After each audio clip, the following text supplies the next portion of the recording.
Senhoras, senhores, prezados companheiros, mais uma vez, Divaldo Franco retorna à Americana, como já de outras jornadas. Sempre muito gratificante estar presente nesta cidade tão próspera. Divaldo Franco, médium, orador espírita, hoje apresentando uma folha de serviço no bom sentido, invejável, já percorreu mais de 50 países levando a mensagem espírita e ao longo desses 47 anos de vivência, de trabalho na seara espírita, já produziu 116 livros através da sua psicografia. Na condição de médium, Divaldo doa os direitos autorais à instituição que ele fundou e dirige em Salvador com uma equipe, a Mansão do Caminho e o Centro Espírita Caminho da Redenção. Trata-se de uma obra modelar no campo da educação e da promoção humana. O Centro Espírita Caminho da Redenção é um complexo com vários departamentos.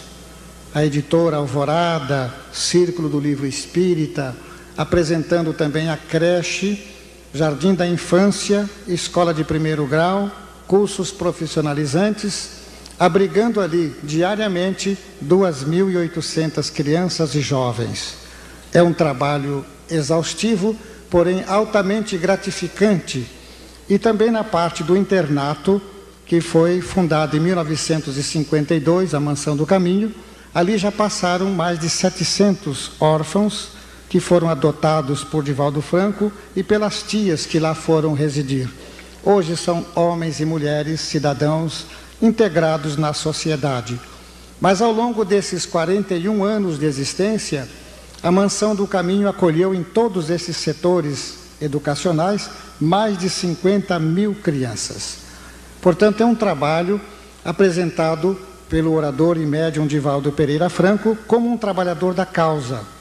Ele foi funcionário durante 35 anos, funcionário público federal, tendo se aposentado no ano de 1980.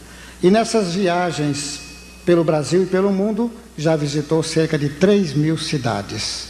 Portanto, o Divaldo, o orador que nos fala nessa noite, que nos brinda com a sua palestra, é sobretudo um homem de ação, um homem de trabalho, que em 47 anos, quase meio século, vem realizando esse trabalho. Representa para o movimento espírita uma bandeira que dignifica, que glorifica a doutrina espírita onde quer que ele represente.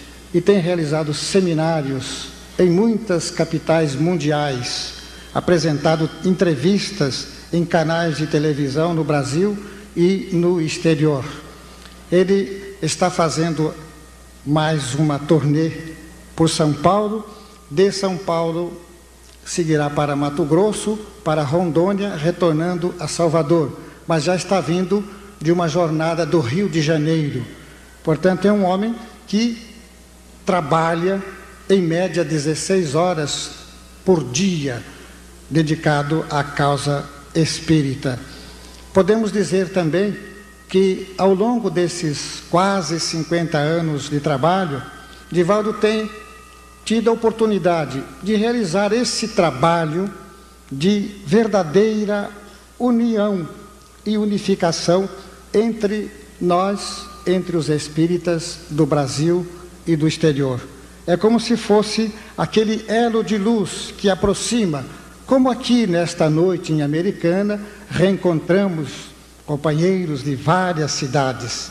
E quando participamos de congressos no exterior, como que vai ocorrer em Miami em agosto, ali encontramos companheiros de vários países que se congregam para ouvir Divaldo, para apreciar esse trabalho da oratória de Divaldo Pereira Franco, que fala sempre sobre a inspiração dos guias espirituais, dos seus mentores, que são também os autores dos livros. E por falar em livros, nós estamos com duas novidades: Antologia Espiritual, que é de autoria de diversos espíritos, e Trigo de Deus, de Amélia Rodrigues, que foi uma professora baiana, que escreve sobre o Evangelho, as parábolas do Evangelho, as passagens do Evangelho de Jesus.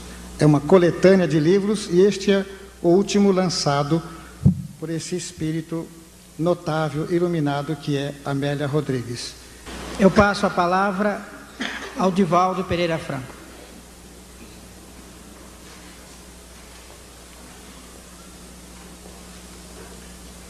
Excelentíssima Senhora representante do digníssimo prefeito desta cidade, excelentíssimas senhoras, excelentíssimos senhores, nobres irmãos maçônicos, queridos irmãos no ideal espírita, que nos abençoe Jesus, o amigo incondicional das nossas vidas.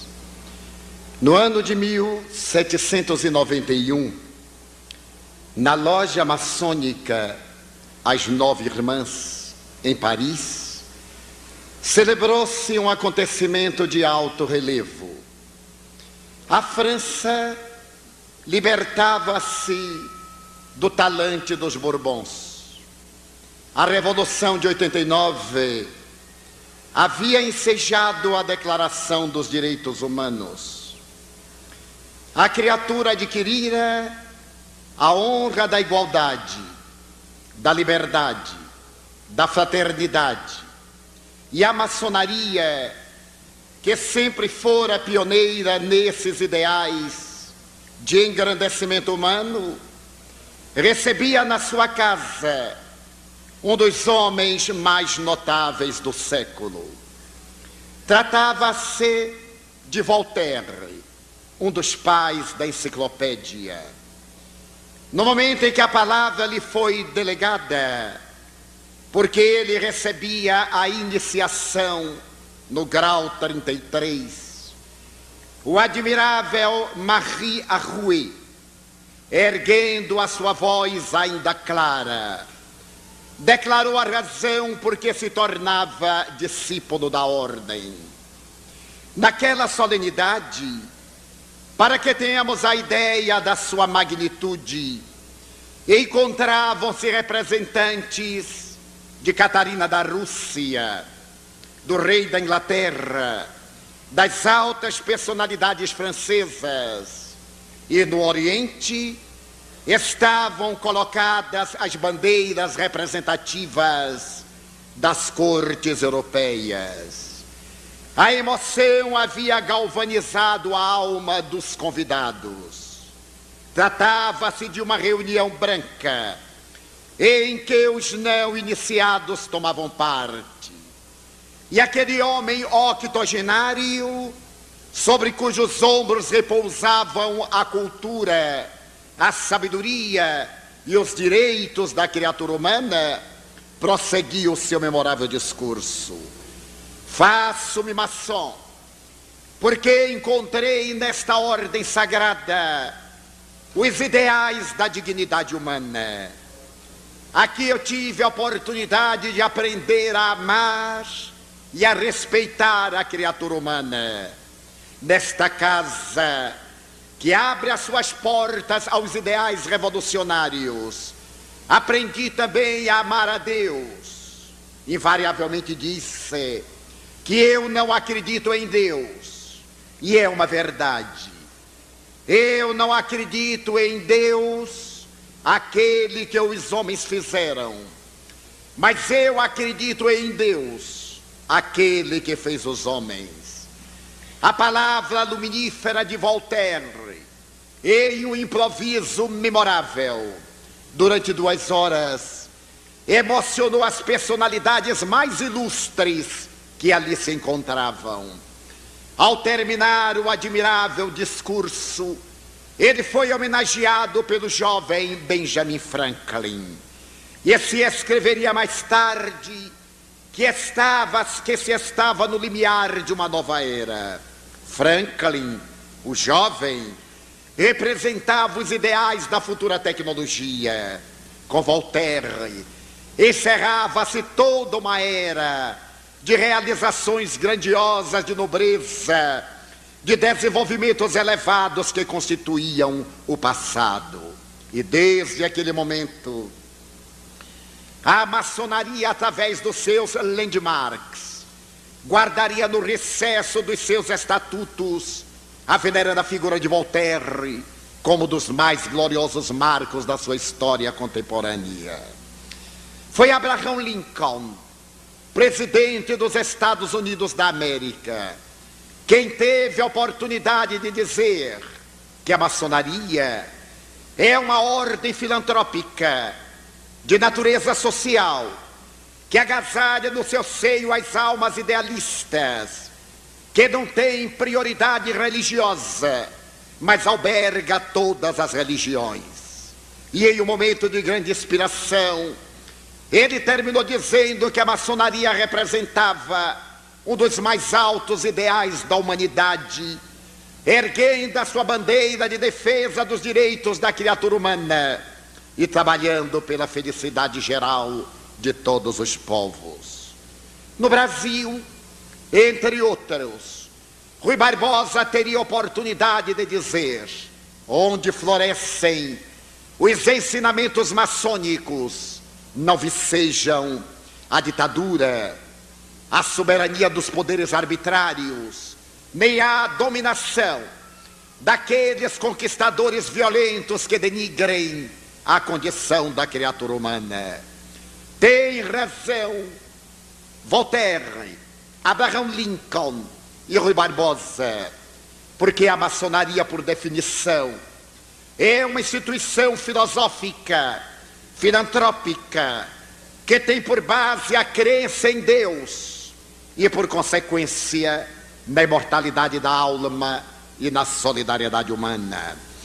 Nas suas reuniões, consagra-se o direito da liberdade e proclama-se a necessidade altruística da fé, objetivando essencialmente a dignificação da criatura ideal. A maçonaria tem as suas origens mais remotas na história do passado, desde os períodos recuados da Babilônia, da Síria, da Caldeia, na Mesopotâmia. Odiante do pensamento do povo hebreu, a maçonaria, sob outras denominações, vicejou historicamente até haver penetrado nas grandes grutas das margens do Mar Morto, onde se celebravam as memoráveis iniciações através da mensagem de libertação do homem no céu estrelado, onde o venerável mestre oferecia ao discípulo a oportunidade de ter o encontro com a sua consciência.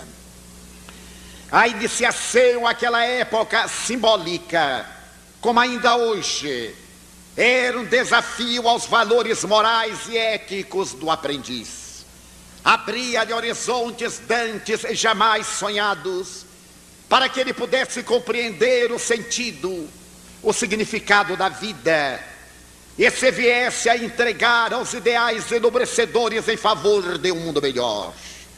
A iniciação, na intimidade das grandes cavernas que circundam o Mar Morto, apresentava a ideia ancestral da origem do mundo, da criatura humana, através dos 4 elementos essenciais, mais tarde considerados elementos hipostáticos na Idade Média, em que o ser se levantava do chão, após rastejar, atravessava as labaredas de fogo, escutava as águas cantantes que jorravam do Oriente, e sentia a doce brisa do vento perpassando-lhe pelos cabelos, até vencer os impulsos, domar o touro bravo das paixões e caminhar na direção de Ísis, de Osíris, para poder, diante do falo sagrado, perceber a grandiosidade da vida e a finalidade da entrega à criatura humana.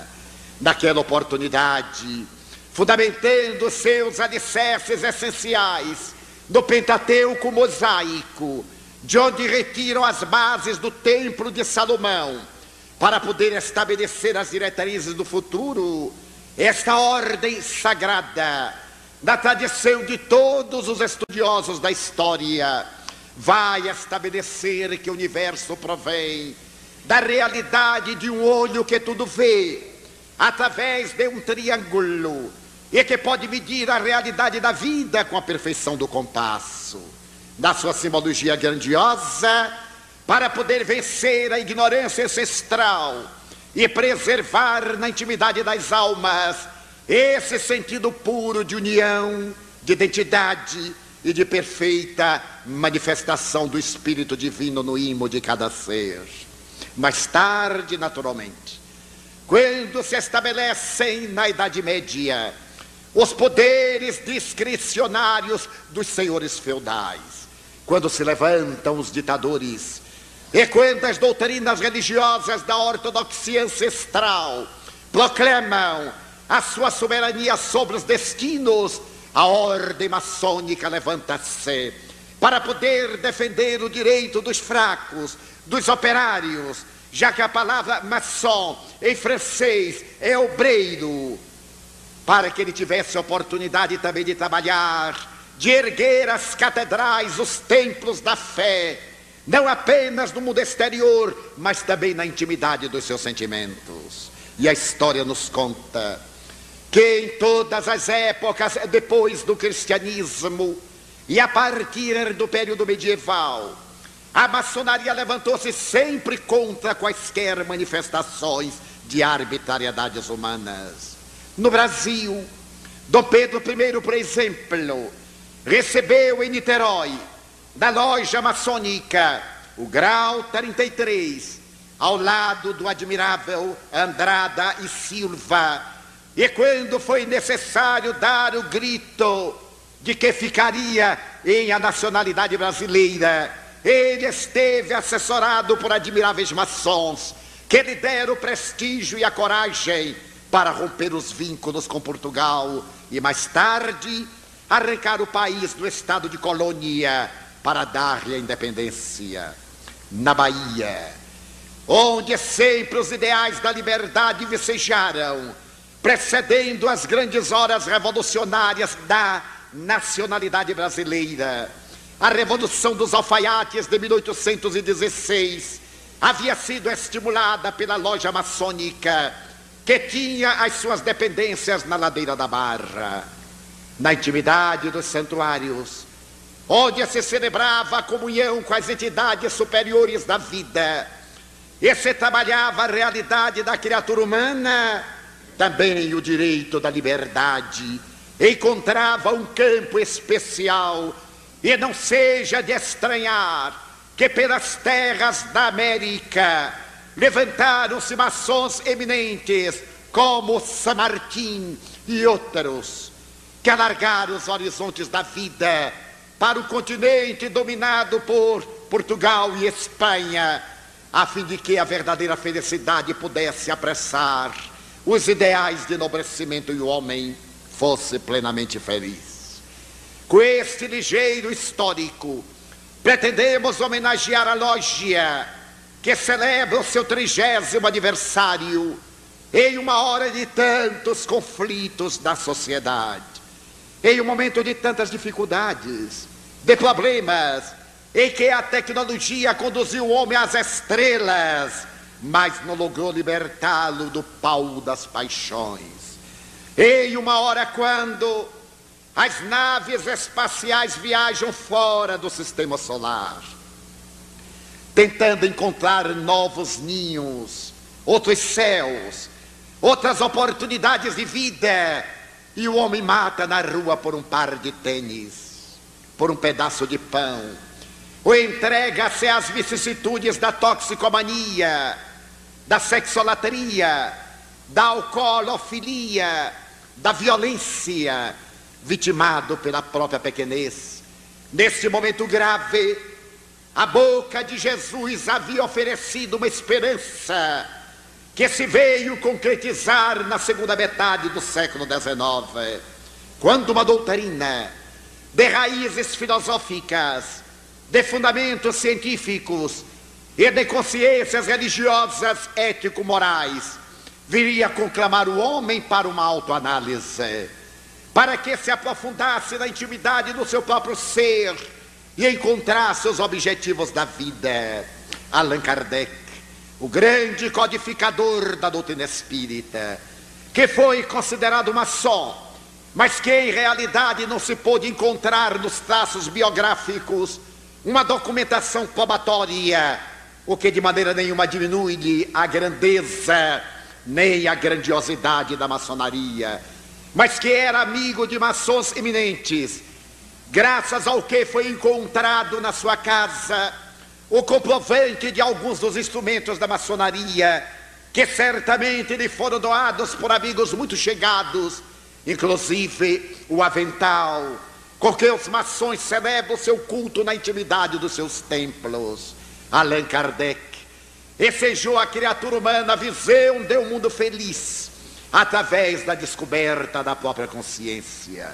Ciência que estuda a origem, a natureza, o destino dos espíritos e as relações que existem entre o mundo espiritual e o mundo corporal. O espiritismo é uma filosofia de visão otimista que leva a criatura ao relacionamento ótimo entre o seu próximo, ele e a divindade, oferecendo-lhe na imortalidade a base para a luta e na ética do Evangelho de Jesus os meios de comportar-se de maneira feliz, dignificadora no relacionamento interpessoal na comunidade na qual se encontra situado.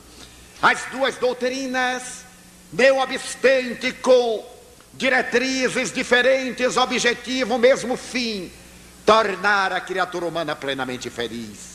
E Allan Kardec, conforme se lê o Livro dos Espíritos, na questão 621, teve ocasião de interrogar as entidades venerandas, onde se encontra escrita a lei de Deus. E as entidades redarguiram na consciência, por ser a consciência da criatura o reflexo da consciência cósmica, por ser o homem o verdadeiro santuário da divindade, por significar esse ser que evoluciona, a grande meta, a finalidade, o objetivo, o significado da vida. Eis que, mais tarde, 100 anos depois de Allan Kardec, a psicologia, realizando um périplo de evolução, vai estabelecer com Carl Gustav Jung que o momento culminante da evolução antropológica, sociológica, psicológica do ser é o momento da aquisição da consciência. A maçonaria trabalhando os seus discípulos, lapidando a pedra bruta até torná-la uma pedra lisa, trabalhada, tem como meta essencial fazer que o aprendiz aprimore o caráter, que ele, através do tronco da solidariedade, atenda às viúvas, aos órfãos, aos sofredores, que seja uma pessoa de ideal e esteja à frente dos momentos dignificantes da humanidade. O Espiritismo, bebendo da mesma fonte generosa do Evangelho de Jesus, estabelece que idealmente a criatura é aquela que tem o valor de reconhecer que pode evoluir cada dia mais, trabalhando-se para ser hoje melhor do que ontem e amanhã melhor do que hoje. O que equivale dizer ascendendo, lapidando as imperfeições, quebrando as arestas e nesse atrito do dia a dia, facultando o desabrochar da divindade dentro dele, por cujo único caminho ele pode encontrar a plenitude. Odiernamente, a psicologia estabeleceu que a pessoa, do ponto de vista psicanalítico, é constituída por 4 elementos essenciais: a consciência, a personalidade, a identidade e o conhecimento. A consciência, do ponto de vista psicológico, é o momento em que o ego identifica os conteúdos psíquicos na medida em que tem conhecimento deles. Equivale dizer que somente seremos pessoas de consciência quando podemos identificar todas as nossas aspirações, quando podemos penetrar na intimidade das nossas realizações passadas e olhar para frente sem conflitos, sem desequilíbrios, com uma perfeita tranquilidade, identificando o que devemos fazer, o que podemos fazer e quando deveremos realizar. A visão de consciência junguiana supera a velha tradição do conhecimento. Antes da psicanálise, asseverava-se que uma pessoa de consciência é uma pessoa que sabe. Depois das experiências profundas em que o psiquismo adentrou-se nos conteúdos interiores do inconsciente, descobriu-se que saber não basta.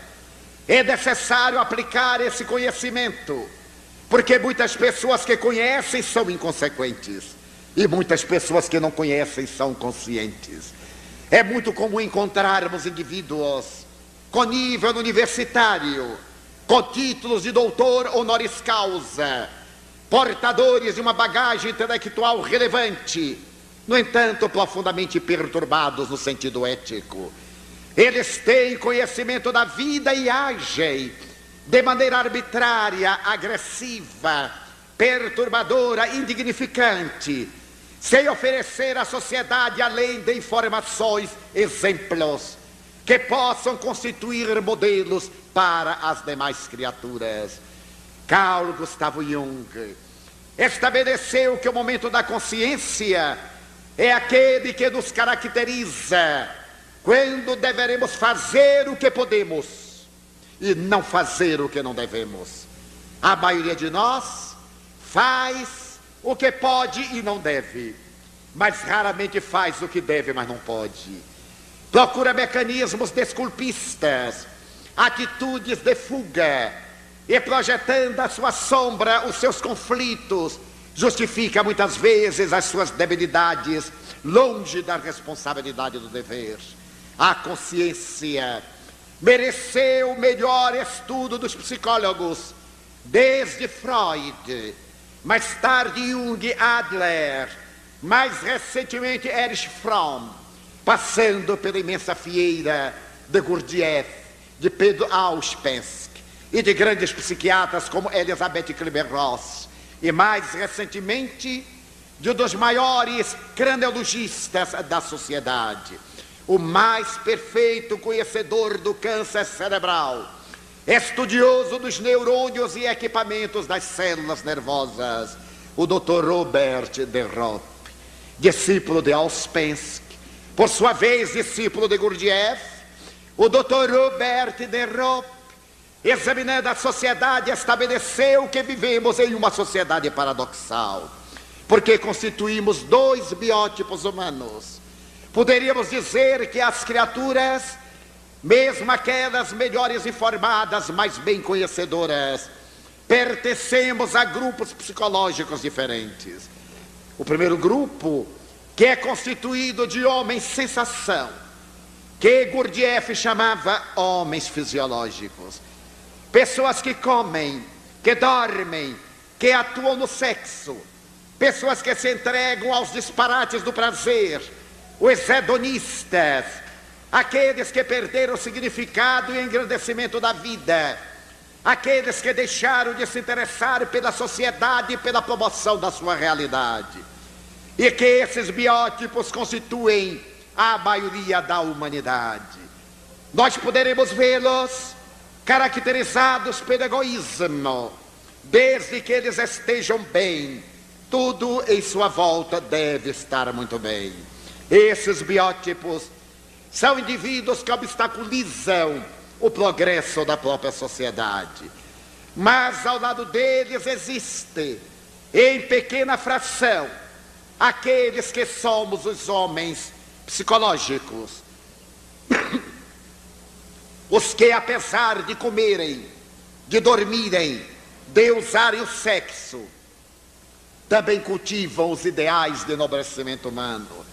Somos aqueles que nos interessamos pela promoção social, pelo progresso da criatura, que trabalhamos a sacrifício para que os dias da terra sejam melhores, mais relevantes, mais dignificadores. Somos aqueles que sentimos que a felicidade verdadeira somente é possível quando os que estão à nossa volta são realmente felizes. Como diria hoje a psicologia transacional: você está bem? Então eu estou bem.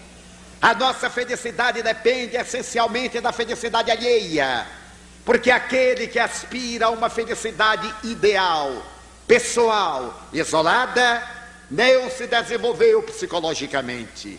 Ainda é uma criatura imatura, ainda é escrava das suas paixões e limites, das suas vicissitudes e do seu grau de inferioridade. Somente quando ele percebe que a sociedade vai evoluindo com a sua contribuição, é que se sente planificado, realizado, verdadeiramente no alto nível de consciência. Graças a isso, o Dr. Robert de Ropp estabeleceu que nós vivemos em 5 níveis de consciências diferentes, patamares de evolução. O primeiro nível é o nível primitivo, onde estão aquelas pessoas que ele chama em estado de consciência de sono, sem sonho, pessoas que se bastam com as necessidades fisiológicas. Se nós lhes falamos em determinados ideais, eles não têm interesse. Os seus ideais giram em torno do ego. Para eles a vida essencialmente diz respeito à sua realidade pessoal, e por isso estão em um estado de sono sem sonho, onde as aspirações ainda não se desenvolveram. Inelutavelmente, diz o Dr. Robert de Ropp, que é reencarnacionista, este ser evolui, ele muda de patamar, e na segunda etapa ele é alguém que, embora se encontre na consciência de sono, ele tem verdadeiros momentos de sonho. Para que bem entendamos, o Dr. de Ropp diz que o espírito, quando mergulha na carne, a semelhança de uma pessoa que se adentra no escafandro, perde um pouco das suas possibilidades psíquicas. Ele entra no estado de bloqueio da razão, e quando não é um ser evoluído, ele permanece adormecido para os ideais de nobreza. Mas na segunda etapa, ele tem verdadeiros insights, vislumbres, sonhos. Ele já adere a qualquer corporação, a um trabalho de ajuda humana.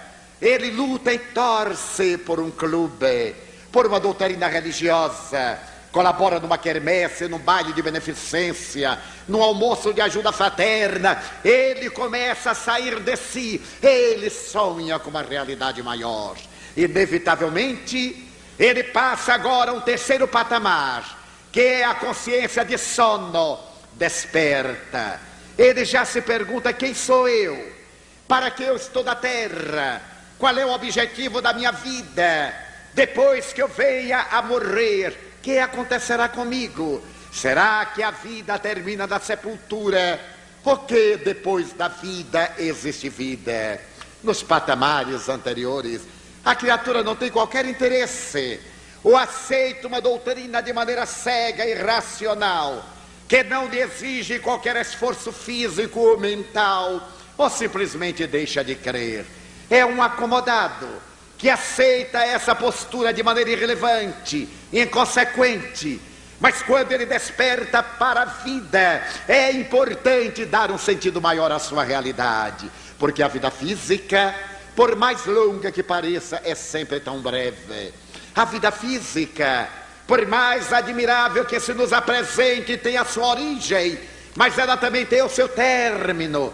É o momento da desarticulação biológica de que nenhum de nós se pode evadir. Quando atinge a terceira etapa de consciência de sono, desperta. O indivíduo já se entrega a qualquer labor. Ele não se contenta mais com aquilo que faz em torno de si, da família. Ele percebe horizontes mais amplos e, ao identificá-los, ele atira-se para tornar a sociedade melhor, maior, mais ditosa. ele dá a sua contribuição, fazendo que o mundo seja mais digno de ser vivido. Inevitavelmente, ele passa para a quarta etapa, a consciência que lhe dá a transcendência do ego. Eu sou importante, mas a minha importância está na razão direta da importância que eu atribua. A minha importância vale todo investimento nenhum que eu aplique a mim mesmo. Nesse momento da transcendência do ego, ele deixa de viver os seus interesses apaixonados e passa a viver os interesses da comunidade, cumprindo com seus deveres. Esse indivíduo agiganta a sua consciência, ele elastece a sua capacidade de ser e de realizar, e penetra no quinto nível de consciência, que é a consciência cósmica. Aquela consciência que se reportava o apóstolo Paulo: já não sou eu quem vivo, é Cristo que vive em mim. Ó Madre Teresa de Calcutá, a minha vida tem um sentido. Os meus pobres, que são os pobres mais pobres dentre os mais pobres, o Pasteur, mergulhar na intimidade do laboratório de pesquisa para encontrar a vida microbiana e salvar milhões e milhões de pessoas de toda a ingerência desses agentes destruidores. O de Marie Curie, com as mãos queimadas pela radiação do urânio, pedir às pessoas: deixe-me trabalhar, eu necessito de trabalhar, chega de banquetes e de homenagens, eu sou uma cientista, eu necessito de trabalhar. E volta ao seu pequeno e modesto laboratório no interior da Sorbonne, em um barracão sem aquecimento, e entrega-se às suas pesquisas na área da física nuclear, e ganha pela primeira vez na história um segundo prêmio Nobel, vindo a morrer em consequência da sua dedicação à humanidade. É a consciência cósmica, aquela mesma consciência que levou Albert Schweitzer a abandonar a Europa, ele que se dedicava integralmente à música de órgão, a Wagner, aos mais admiráveis compositores, considerado o maior intérprete de órgão medieval, a abandonar tudo para cuidar dos negros de 13 tribos do antigo Congo belga. E de lá do silêncio da África equatorial francesa, em Le Barrené, ele fazer uma solicitação à Europa: mandem-me um marceneiro ou um carpinteiro para ajudar-me a construir a maternidade para os tuberculosos e os rancenianos, que têm necessidade de dar vida a outras vidas, porque as minhas mãos, que se dedicam à cirurgia, estão trêmulas de compulsar o machado, a enxó, o martelo, o serrote, e eu necessito de ter equilíbrio para salvar vidas. Ele penetrou nesse alto nível de consciência, o quinto patamar, a consciência cósmica que nos aguarda, a doutrina espírita.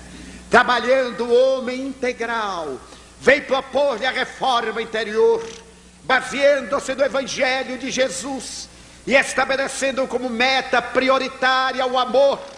Neste momento em que os conflitos de toda natureza explodem através da violência urbana, consequência inevitável das nossas pequenas violências, vivemos o momento das arbitrariedades, em que autoridades, com exceções, perdem a diretriz da dignidade e tornam-se exemplos de corrupção e de mau exemplo.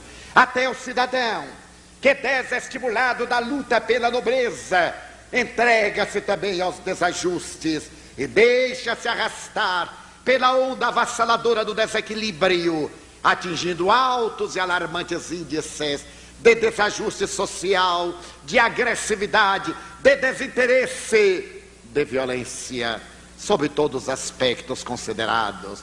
Neste momento, portanto, caótico, o Espiritismo vem proclamar a urgência do verbo amar. Vem repetir a lição de Jesus Cristo, quando interrogado a respeito do que era necessário para entrar no reino dos céus. Ele respondeu assertivamente, dizendo que era o amor. o amor a Deus acima de todas as coisas. A esse supremo arquiteto do universo que tudo fez justo e perfeito. Ao próximo, mas também a si mesmo. A proposta de Cristo é tão psicológica que a eminente psicanalista, a doutora Hannah Weiss, assevera ser ele o mais notável psicoterapeuta da humanidade, embora ela seja ateia. Reconhece nele o protótipo do psicoterapeuta que penetra na intimidade da consciência do indivíduo, desperta, arranca do seu estado de sono para premiar a vida com esse grande contributo do Deus interno, que é o amor, que se exterioriza no intercâmbio da sobrevivência afetiva. Hoje, quando a psicologia transpessoal, também chamada quarta força, reclama o direito da autoestima e estabelece como fundamento da vida psicológica e da saúde integral o amor, muitas pessoas surpreendem-se. Recordamos-nos, por exemplo, que a admirável psicóloga norte-americana, doutora Louise Hay, depois de haver experimentado as várias vicissitudes de uma vida dissoluta, conforme ela mesma confessa, em um retrato autobiográfico, ela diz: fui estuprada aos 5 anos de idade. O meu estuprador, que era um ébrio vizinho, foi levado ao cárcere e pagou seu crime por 15 anos. As marcas do estupro violento pelo bêbado deveriam permanecer em mim por um largo período. Mais tarde, quando minha mãe casou, em segundas núpcias, com um alemão que me detestava, eu fui relegado a um pleno secundário e nesse momento nasceu a minha irmã. Agora eu fui praticamente abandonada dentro de casa. Eu podia ser chamada a menina do último pedaço de bolo. O meu sonho era comer um pedaço de bolo de chocolate em um aniversário, uma festa, na escola, na igreja. Ficava sempre no último lugar na fila, mas quando eu chegava encontrava apenas o prato vazio. Fui trabalhar num bar e nesse bar fui violentada N vezes. Fui usada por toda a clientela masculina. Quando eu completei 15 anos, resolvi abandonar Los Angeles. Com uma colega viajei na direção de Chicago e disse à minha mãe: eu voltarei logo. E demorei 39 anos para voltar. Graças às marcas psicológicas da minha vida, eu fui tornar-me modelo de modas. Era uma jovem esguia bonita. Progredi, tornei-me modelo fotográfico. Ganhei o dinheiro que quis. Entreguei-me de certo modo para ser acompanhante de executivos solitários. Cobrava $1000. Também me permitia fazer o que ele necessitasse ou quisesse. Eu não tinha respeito humano, não tinha autoestima. A vida para mim não tinha significado. Eu possuía um apartamento em Nova York e o outro na Côte d'Azur. Possuía um automóvel melhor modelo, casacos de mink e de Vison, mas não me possuía a mim mesmo. Foi um dia como outro qualquer. Passando por Central Park em Manhattan, detive-me à porta de uma igreja e entrei. Uma igreja reformada. Sentei-me num dos seus bancos enquanto alguém tocava o órgão e ensaiava um coral. A melodia penetrou-me. Ela internou-se na minha vida. E a partir daquele momento eu me perguntei: quem é você, Luísa? O que é que você pretende da vida? Qual é o sentido da vida? Você é desventurada, você não se ama. Pela primeira vez eu chorei nos últimos anos. Chorei e tive o meu autoencontro. Eu descobri que não era uma viciada, não era uma pervertida. Eu apenas não me estimava. Eu me entregava às vicissitudes como uma forma de autodestruição, de vingança contra a sociedade que me parecia ter sido injusta.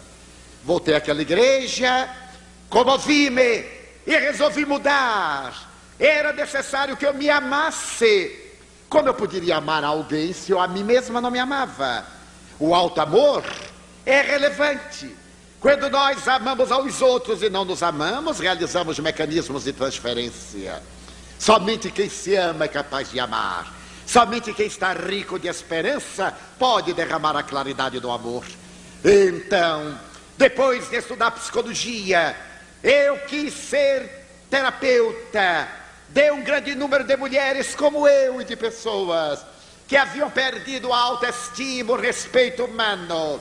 E hoje, a doutora Louise Hay é considerada a melhor psicoterapeuta americana. Seus livros são vendidos aos milhões de exemplares. Ela já está traduzida em mais de 80 idiomas. Voltou a Los Angeles 39 anos depois. Encontrou a mãe viúva, semi-cega, semi-surda. E ela nota com a lealdade de uma pessoa que se encontrou a si mesma. Eu não amava essa mulher que me desamou, que me desrespeitou, que me ensinou a não ter respeito por mim mesma. Mas quando eu a vi, era minha mãe. E por estima a mim, eu passei a estimá-la. Levei a uma cirurgia de catarata, levei-a a um tratamento auditivo, coloquei no aparelho. É claro que eu não amo essa mulher, eu a estimo. Somos duas velhas amigas. A doutora Louise está com quase 70 anos, sua mãe com 90. Moramos juntas, somos boas amigas, relacionamos-nos, dialogamos, graças à técnica terapêutica que ela descobriu, a terapia do espelho, em que a criatura se examina à semelhança de Narciso, ou à semelhança de Dorian Gray, em que a pessoa procura ocultar a sua face, e o retrato é que envelhece, mas a personalidade continua estereotipada, exterior. Então os psicólogos dizem, a pessoa é um ser constituído de 4 elementos, repetindo: a consciência, a personalidade, a identidade, o conhecimento. Ora, a consciência é essa percepção de realidade. Eu só devo fazer o que posso fazer quando devo fazer. Não é fazer quando eu quero e não posso. Ou fazer quando eu posso, mas não devo. Seria uma violência. Realizar no momento adequado. Ter consciência dos deveres. A segunda parte constitutiva da pessoa é a personalidade. Todos nós somos personalidades várias. Há pessoas que quando trocam de roupa, também trocam de personalidade. Em casa, são pessoas comuns, pessoas simples, joviais. Mas quando vão a uma festa, ao banquete, usam traje de gala, mudam de personalidade, tomam empáfia, adquirem uma posição soberana. E a gente assim, imagina para fulano, vê? Ele muda, porque personalidade é máscara. Vem da palavra grega persona. A máscara que os atores colocavam na face para traduzir aqueles a quem representavam e ao mesmo tempo para poder projetar a voz. No anfiteatro grego, a personalidade em nossa sociedade parece muito importante. A maioria das pessoas hoje diz, não, nós temos que parecer. Não é muito importante ser, dizem eles, mas é o que nós parecemos. Daí nós somos pessoas neuróticas, porque parecemos uma coisa, mas somos outra. Quantas vezes dizemos, aquele casal é um casal ideal. Imagine como se beija de público e como se odeia dentro de casa. Ali é a personalidade, é a projeção da imagem, é a sombra, é para estar bem socialmente.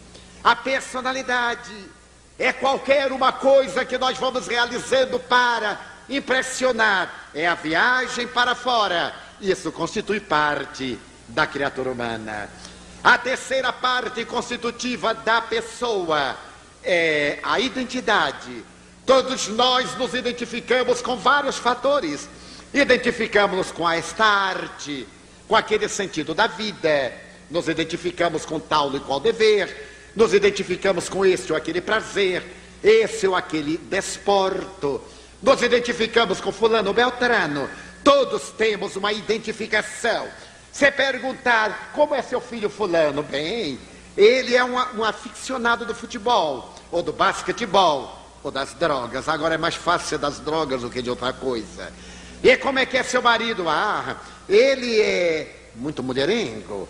E aí a pessoa dá aquele riso conivente de que é uma grande coisa ser mulherengo. Demonstra que ele é um inseguro, é um instável emocionalmente. não desenvolveu ainda a maturidade psicológica, porque o fato de viver variando é porque não tem segurança de si mesmo. Ele tem dúvida da sua potencialidade, da sua masculinidade, por isso ele está sempre procurando desafios. Personalidade. Ele está identificado com o jogo da ilusão. E todos nós, de certo modo, temos a nossa identidade. A identidade com aquilo com o que convivemos e que nos impregna. A quarta parte é o conhecimento. A soma das nossas experiências. O que é que nós sabemos da vida? Qual é a doutrina que nós estudamos? A filosofia que seguimos? Mas esta é a visão psicológica. A doutrina espírita, igualmente a maçonaria, tem uma quinta parte constitutiva da pessoa, que é a individualidade. Se a personalidade é transitória, se o conhecimento é uma fase de experiência, se a identidade é um permanente crescer, o indivíduo é esta realidade eterna, o espírito imortal, que viaja através de várias reencarnações e em cada etapa adquire experiências que vão sendo somadas para constituir a sua individualidade. Eu sou hoje a pessoa Divaldo, a persona que tem estas e aquelas características. Esse conhecimento, essa identidade com o espiritismo, a consciência do seu direito de ser, de crer, de agir e o dever de não perturbar a ninguém. Mas em realidade, na minha próxima experiência carnal, eu poderia ser Antônio Manuel, Margarida ou Josefa, mas eu serei a síntese de todas as minhas reencarnações. O Espiritismo, iluminando a psicologia, veio dizer que nós somos autores do nosso destino. Somos hoje o resultado das nossas experiências passadas. Seremos amanhã o resultado das nossas experiências futuras. A felicidade está diante de nós, desde que não seja uma felicidade hedonista, imediatista. Essa felicidade que se apoia no ter, mas aquela felicidade que decorre do ser. Em um dos livros sagrados dos Hebreus, o Talmud, há uma história muito peculiar. Narra-se que 2 judeus na terra tinham casas comerciais fronteiriças. Uma estava próxima à outra, em cada uma da qual se encontrava um dos hebreus. Eles eram bons judeus, frequentavam a sinagoga, eram bons pais, bons esposos, bons cidadãos. Mas quando eles chegavam à casa comercial, eram inimigos entre si. Quando o cliente entrava naquela casa, o de cá rebelava-se, erguia a sua voz e gritava contra Deus, blasfemava. Quando alguém entrava na casa deste, aquele erguia a voz desesperado, odiavam e viviam numa larga pendenga. Porque fossem bons judeus, Jeová teve compaixão de ambos e mandou que o anjo viesse à terra com infinitos poderes para poder modificar aquela estrutura de animosidade injustificável. O anjo desceu, São Miguel Arcanjo, o poderoso, e olhou qual dos dois tinha melhores sentimentos. Aquele dali era mais generoso. São Miguel foi até ele e disse: eu sou o arcanjo São Miguel. Veio em nome de Jeová com uma incumbência muito confortadora. Eu venho dizer-te que é necessário acabar essa briga. Jeová está interessado que ambos se deem as mãos para ganharem a plenitude do reino. Então Jeová mandou que eu te dissesse que ele te dará tudo quanto tu queiras, desde que faças as pazes com o teu irmão. E o judeu disse: mas o que é que eu vou pedir a Jeová? O anjo, o arcanjo, que era muito sábio, disse: pede de dinheiro. Mas quanto eu vou pedir dinheiro? O que tu quiseres. O que tu quiseres, Jeová te dará. Então o judeu brilhou os olhos e disse: então eu pediria $100.000. Naquela época, o Cruzeiro Real e a URV não valiam nada. Mas $100.000, disse-lhe o anjo indagando. Pede-lhe $1 milhão. Pede-lhe $1 bilhão. É a Jeová, pede-lhe o máximo. O judeu disse: eu posso pedir $1 bilhão? Podes. O que tu pedires, Jeová te dará. Pois eu quero $1 bilhão. E já que era tão fácil o negócio, ele perguntou: eu poderia pedir também uma mansão? O anjo disse: pede-lhe 10 mansões, com quadra de tênis, com piscina, como tu imagines. Então o judeu disse: eu quero 10 mansões. E poderia pedir um automóvel? Sim. Não pede as carroças brasileiras, não. Pede 10 Rolls Royce. Mas 10 Rolls Royce? Olha, eu estou desconfiado, hein? Deve ter alguma condição. O anjo disse: é verdade. Há uma pequena condição. Qual é a condição? Jeová disse que tudo quanto tu pedires, ele te dará, mas dará em dobro ao teu amigo. Não, então eu não quero. Imagine, ele vai ficar mais rico do que eu. Mas homem, tu vais ter $1 bilhão e ele terá 2. Tu vais ter 10 mansões, ele terá 20. Vais ter 10 Rolls Royce, ele terá 20, não quero. Mas homem, se a briga é porque ele vende, porque tu vendes, ambos terão uma fortuna incalculável. Ah, sim. Mas com essa condição eu não aceito. Eu aceitarei naturalmente se ele continuar na miséria. O anjo disse: isso eu não posso. A minha missão é de paz.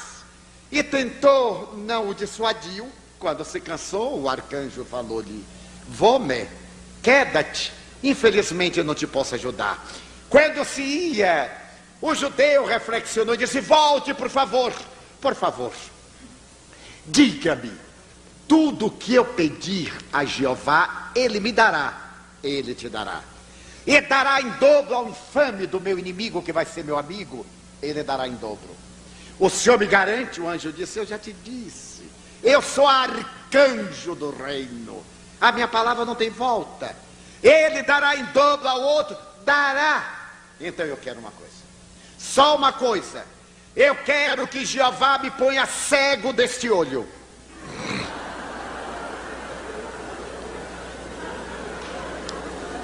Porque a felicidade para ele era a desgraça do outro. Não era sequer ele ser realmente feliz. Aqueles que ainda estão na consciência de sono pretendem que a sua seja a felicidade ideal, sem acompanhamento, e a dos outros seja a tragédia. Quando atingimos esse nível da individualidade que é o espírito imortal, e podemos trabalhar no Evangelho de Jesus, na certeza da sobrevivência da alma.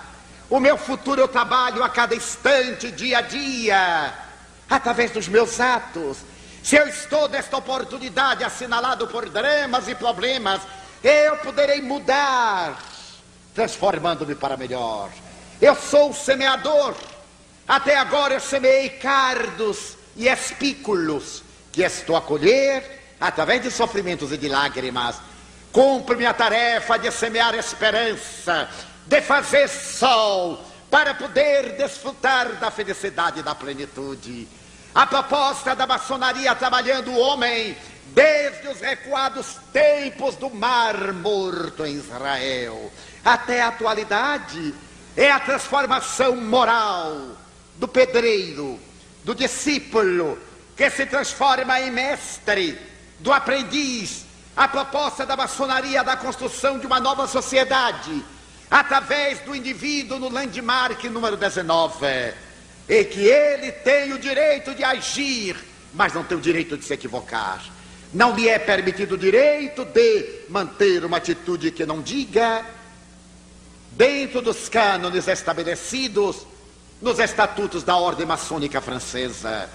A proposta da maçonaria dignificante é de que a sociedade será feliz, porque estamos saindo da treva para a luz, da sombra para a claridade, da meia-noite para amanhecer. E a proposta do espiritismo, doutrina científico-filosófica religiosa, é de que a sociedade será o que dela o cidadão faça.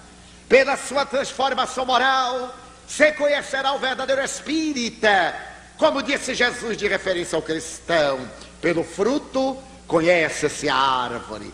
Em uma hora desta não podíamos deixar de evocar Voltaire e de imaginar a magna sessão da loja Nove Irmãs, depois daqueles dias de arbitrariedades da Revolução, quando foi proclamada a Constituição dos Direitos Humanos, e ele dizer: eu creio no Deus que fez os homens, mas não creio no Deus que os homens fizeram. Um Deus apaixonado, um Deus antropomorfo, um Deus pequenino, um Deus vingativo.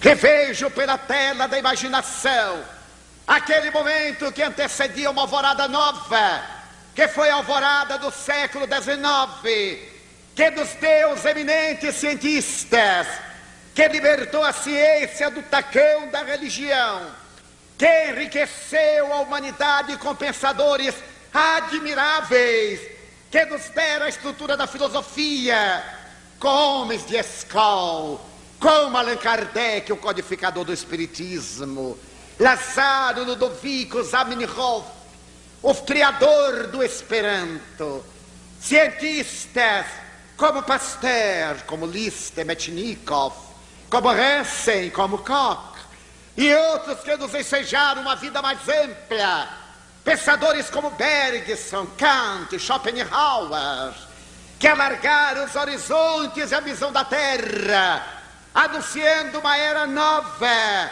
que parece uma Jerusalém libertada, um novo Canaã, quando nós nos pudermos amar a nós mesmos, quando nos respeitarmos a nós próprios, quando tivermos uma autoestima que nos emule a nos transformarmos sempre para melhor, a encontrar a saúde perfeita, a harmonia entre o psiquismo, o físico e o espiritual, nesse sentido holístico da medicina contemporânea.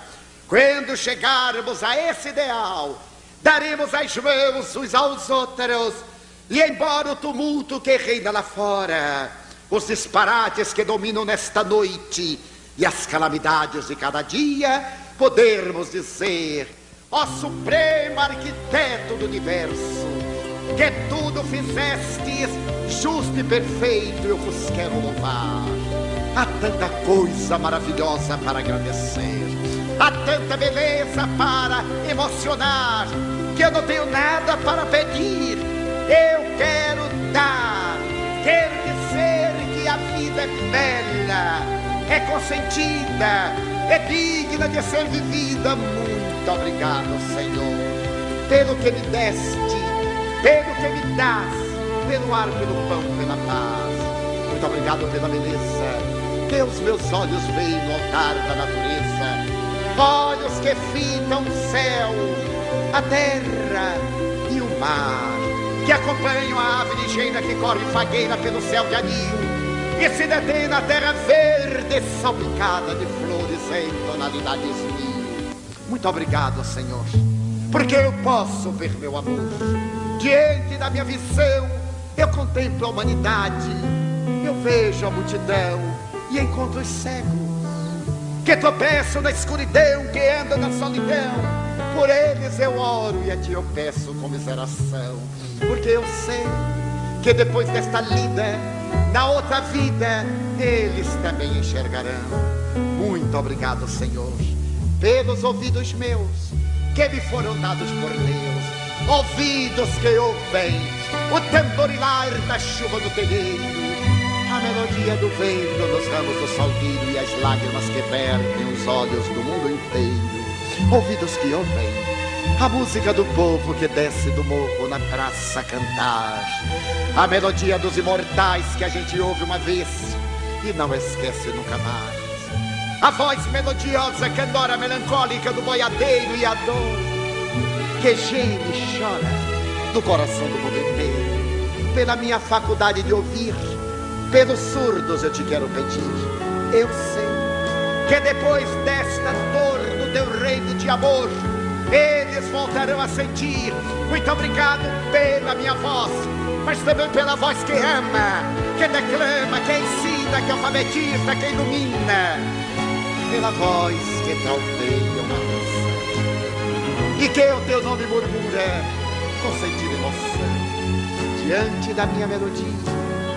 Eu te quero rogar pelos que sofrem de afasia, aqueles que não cantam de noite, os que não falam de dia. Eu sei que depois desta prova, na vida nova, eles cantarão.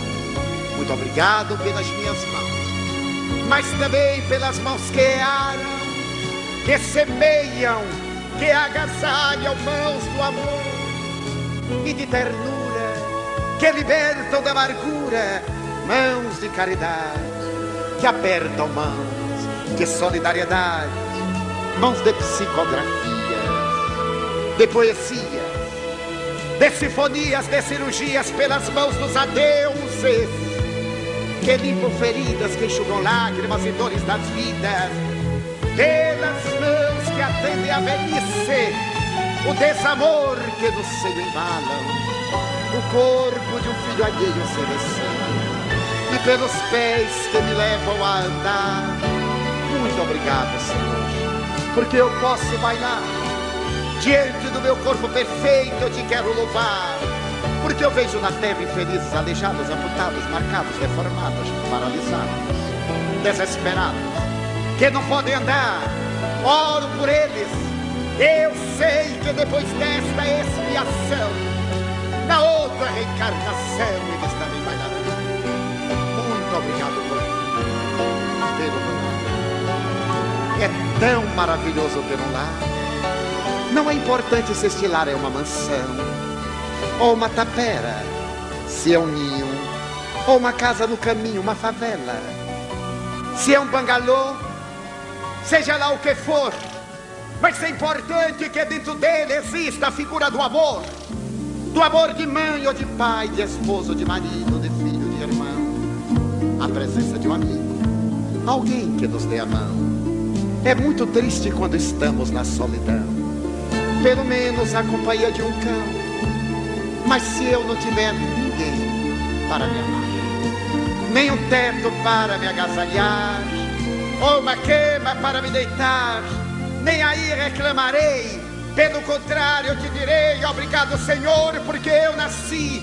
Muito obrigado, porque eu creio em ti, pelo teu amor. Obrigado, Senhor, pela sua atenção. Obrigado, Senhor.